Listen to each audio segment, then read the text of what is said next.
Buenos días, soy Eduardo Arcos y en este canal hablamos acerca de cómo la movilidad eléctrica está cambiando el mundo. Y este vídeo tiene dos propósitos. Uno, hacer una prueba de autonomía en invierno con un Tesla Model S Plaid porque se ha despertado mucho interés alrededor de la autonomía real de vehículos eléctricos en condiciones de clima muy fríos, gracias a lo que es el segundo propósito de este vídeo, que es repetir las condiciones del viaje de Ángel Gaitán, que viajó desde Aranjuez hasta Atalaya del Cañavete con su Tesla Model 3 de gran autonomía. He salido de Aranjuez hace una hora y pico, he hecho 150 kilómetros con un coche que supuestamente puedo hacer 560 y solo he hecho 150. Es decir, gastándose el 90% de la batería en un viaje de apenas 150 kilómetros con un vehículo que promete una autonomía de 560 kilómetros de acuerdo al ciclo WLTP. Mi idea es hacer exactamente el mismo viaje intentando mantener las mismas condiciones, aunque yo poniéndome en desventaja, y ya voy a explicar por qué, y ver con cuánto llego hasta Atalaya del Cañavete. Reglas de esta prueba de autonomía.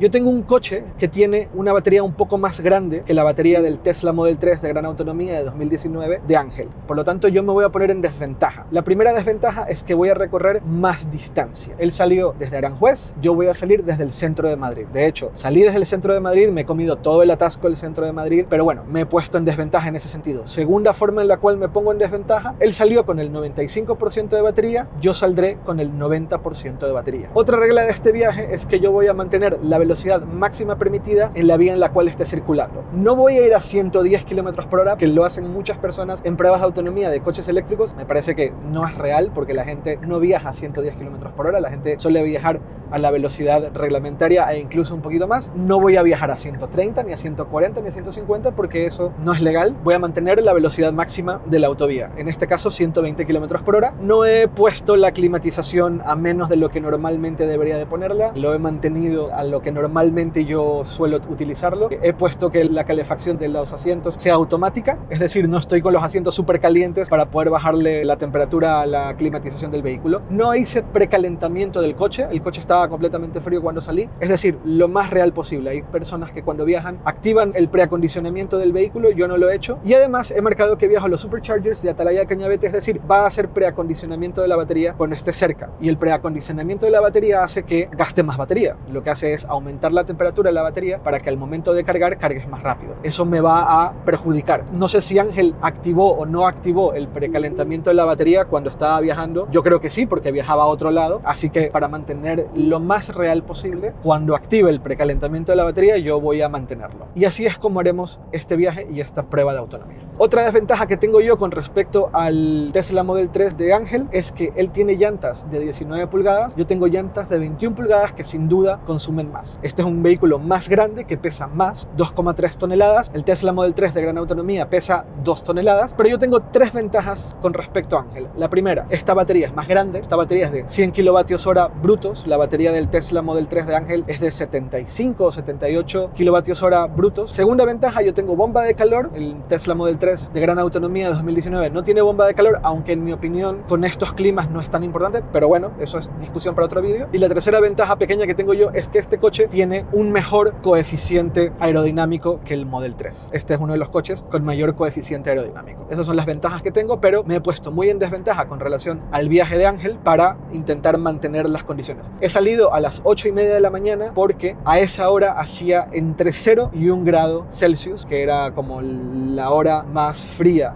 de Madrid. Él salió también con unas condiciones climatológicas similares y he hecho todo esto porque este vehículo tiene 600 kilómetros de autonomía de acuerdo al ciclo WLTP, es decir, tengo 40 kilómetros más de autonomía que Ángel y de ahí a ponerme más distancia e incluso menos batería que su viaje para intentar estar en las mismas condiciones de viaje. Veremos con cuánto llego a Atalaya del Cañavete, cuánto ha consumido este vehículo realmente en las condiciones de viaje durante el trayecto. No creo que supere los 5 grados Celsius, probablemente en algunas partes del trayecto incluso esté por debajo de 0, y así contestar la pregunta de si se puede viajar con un coche eléctrico en invierno en España.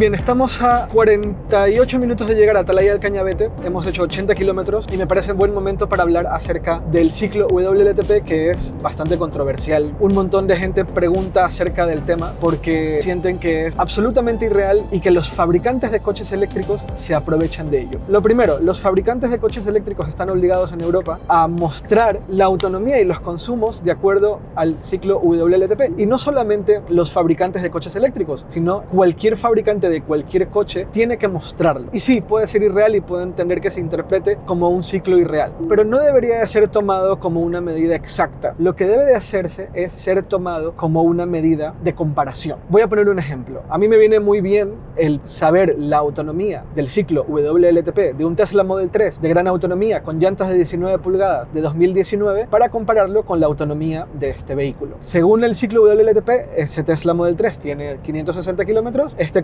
Tesla Model S tiene 600 kilómetros. Por lo tanto, sé que en condiciones similares este coche tiene un poco más de autonomía. ¿Es posible conseguir esos 600 kilómetros de autonomía que supuestamente tiene este coche? Depende mucho de las condiciones y tienen que ser situaciones muy de laboratorio. ¿Cuál es la forma más sencilla de conseguir esos 600 kilómetros de autonomía según el ciclo WLTP? Conduciendo sobre todo en ciudad. De hecho, el ciclo WLTP intenta simular condiciones normales de conducción en las cuales no solamente hacemos esto, viajar en carretera, sino que también conducimos mucho en ciudad. También hay que tener en cuenta que la mayoría de la conducción que se hace con vehículos en la actualidad no es en viajes en carretera ni en viajes en autopista, sino que es viajes en ciudad. De hecho, si yo circulo durante un mes únicamente dentro de ciudad, en donde normalmente tengo que alcanzar únicamente 50 km por hora máximos, probablemente consiga e incluso supere el ciclo WLTP. Y esto es así. El ciclo EPA se supone que es más realista porque mide más tiempo de conducción en carretera y por lo tanto pues la autonomía se reduce. Ahora, el ciclo EPA y el ciclo WLTP y demás ciclos también se utilizan en coches de gasolina o diésel y también son irrealistas. Lo que sucede es que como tenemos gasolineras por todos lados y como normalmente con un depósito recorremos más distancia, nos importaba poco si el ciclo EPA o el ciclo WLTP era realista o no. Ahora, el ciclo WLTP o el ciclo EPA o el que sea podría ser más realista y podría reflejar las condiciones reales de conducción de los coches, sin duda alguna. Pero ¿cuáles son las condiciones reales de conducción de los coches? Esa debería ser la primera pregunta que nos tendríamos que hacer. Y la verdad es que condiciones reales de conducción es muy subjetivo, varía mucho por persona. Y muchas personas se preguntan por qué no consiguen la autonomía que dicta el ciclo WLTP mientras van conduciendo por autopista a 150 o 160 km por hora y pegando acelerones todo el tiempo con la climatización a 24 grados o a 25 grados o cuando es verano a 12 grados o a 13 grados y se preguntan, hey, ¿por qué no lo consigo? Al final hay personas que solamente utilizan el coche para viajar y por lo tanto cualquier ciclo nunca va a funcionarles y hay personas que solo utilizan el coche para dentro de ciudad y casi nunca conducen en carretera y los ciclos WLTP o ciclos EPA terminan siendo mucho más realistas. Por lo tanto, no es del todo justo decir que el ciclo WLTP o el ciclo EPA no son realistas porque condiciones reales de conducción es una medida muy subjetiva. ¿Qué es real? ¿Conducir 50% ciudad, 50% carretera? ¿30% carretera, 70% ciudad? Eso es muy subjetivo. La realidad es que la mayoría de las personas utilizan el coche para viajar 2 veces por año. Y en España, por ejemplo, el recorrido promedio anual de los vehículos es de menos de 20.000 kilómetros. Por lo tanto, la gente viaja relativamente poco con sus coches. Utilizamos más el avión o el tren. De ahí que estos ciclos no pueden ser reales nunca, pero funcionan muy bien como una medida de comparación. Ahora, ¿quieres saber cuál es la autonomía real en ciertas condiciones particulares de un vehículo eléctrico? Pues para eso hay este tipo de vídeos. Al final, aquí estamos haciendo una prueba de autonomía en carretera, es decir, qué tanto puedo viajar con un coche y qué tanto consume este vehículo, pero también sería interesante hacer una prueba de autonomía 100% en ciudad. Lo que pasa es que duraría más de un mes seguramente hacerlo. Pero en fin, viene bien los ciclos, sea EPA o WLTP, para comparar. Pero no deberíamos de pensar en que esa es la autonomía real del vehículo, porque nunca va a igualar las condiciones de conducción reales de cada una de las personas. Mis hábitos de consumo probablemente sean muy distintos a ti que estás viendo este vídeo. Esto es así. Muy bien, seguimos en camino a Atalaya del Cañavete y ya me ha aparecido el mensaje de que se está preacondicionando la batería. Me quedan 58 kilómetros hasta llegar al Supercharger y el Tesla ha decidido que ya es hora de preacondicionar la batería. Es decir, en los próximos 50 kilómetros no solo voy a consumir lo que necesito para viajar, sino que también voy a consumir lo que se necesita para hacer que la batería se caliente y alcance una temperatura ideal para que cuando conecte el cable en el Supercharger supercharger, la batería se cargue lo más rápido posible y pueda continuar mi viaje. Yo no voy a continuar mi viaje, yo voy a llegar hasta allí y me regreso a Madrid, pero en condiciones reales este supercharger, el Atalaya de Cañavete, suele ser punto medio para alcanzar algún destino, normalmente Valencia. Tesla ofrece un panel que está bastante bien, en donde te dice exactamente qué es lo que estamos gastando en la conducción. En este caso, el 33% hasta el momento de lo que llevo usando la batería lo he utilizado para conducir, 0,2% para el clima, y el preacondicionamiento de la batería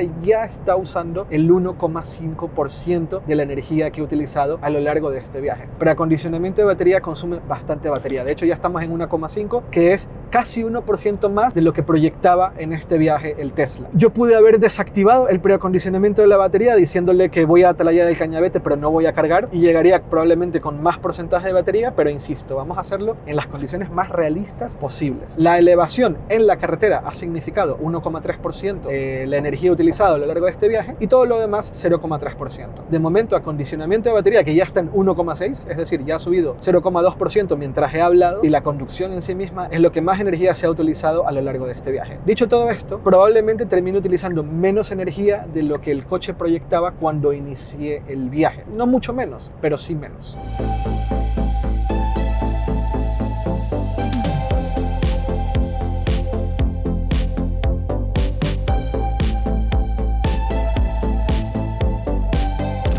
He llegado a Atalaya del Cañavete. Salí con el 90% de la batería y he llegado con un 34,3% de batería. Estos son los datos que me da Tesla en el panel de energía, que es bastante detallado, donde me muestra el porcentaje de batería que he consumido a lo largo del viaje y me muestra qué es lo que he gastado y por qué tanto. Y eso es muy interesante porque, según Tesla, el hecho de que tenga vientos desde el este a 12 km/h ha significado un 4,6% más de consumo de energía de lo que se proyectaba en el viaje. Y otro de los motivos por los cuales, según el Tesla, he consumido más de lo que se esperaba es porque tengo la presión de los neumáticos más bajos de lo que debería, lo cual es interesante porque yo no lo sabía. En definitiva, 48,5% de la batería utilizada en este viaje es por la conducción, 0,5% ha sido por la climatización en el interior del habitáculo del vehículo, y el 4,3% de la utilización de la energía en este viaje ha sido para preacondicionar la batería para llegar aquí al cargador y poder cargar lo más rápido posible, lo cual es interesante porque significa que yo hubiese llegado a este viaje con 38% de batería, casi 39%, es decir, hubiese salido con el 90% y hubiese llegado con 40%. Salí con el 90% y llegué con el 34,3%. Dicho todo esto, es significativamente menos de lo que Ángel Gaitán argumentaba en su viaje. ¿Qué pasó con Ángel Gaitán?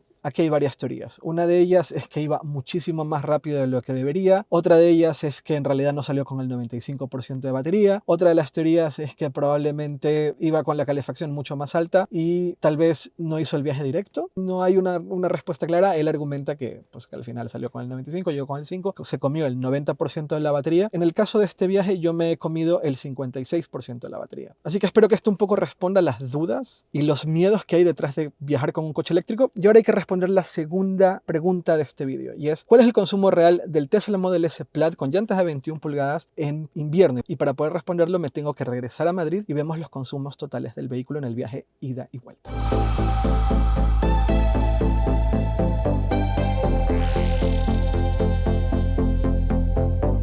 Bien, ya estoy de vuelta a Madrid y ha sido muy interesante porque cargué hasta el 90% y he regresado a la ciudad y me he gastado mucha menos batería a la vuelta. Yo me fui del centro de Madrid hasta Atalaya del Cañavete, salí con 90 y llegué con 34%. He vuelto a cargar a 90 y he regresado a Madrid y he llegado con el 54% de batería, es decir, 20% más. A la ida yo estaba consumiendo unos 280 vatios hora por kilómetro, lo cual es bastante alto. A la vuelta he estado por debajo de los 200 vatios hora por kilómetro, 199 vatios hora por kilómetro recorrido. Haciendo una recapitulación total de la ida y la vuelta, los consumos de un Tesla Model S Plaid, 1020 caballos de potencia, llantas de 21 pulgadas, en invierno con temperaturas de a la ida 0 a 3 grados, a la vuelta entre 7 y 10 grados, es 356 kilómetros recorridos, un total de 85 kilovatios hora utilizados y he consumido 239 vatios hora por cada kilómetro, lo cual no está tan mal, pero es un poco más alto de lo que yo me esperaba. Yo estoy acostumbrado a los consumos de mi ex Tesla Model 3, en donde por lo general estaba por debajo de los 180 vatios hora por cada kilómetro recorrido. Pero claro, era un coche un poco más pequeño con llantas de 19 pulgadas. Hay que ver cómo se comporta este vehículo cuando la temperatura sube un poco más, cuando estemos en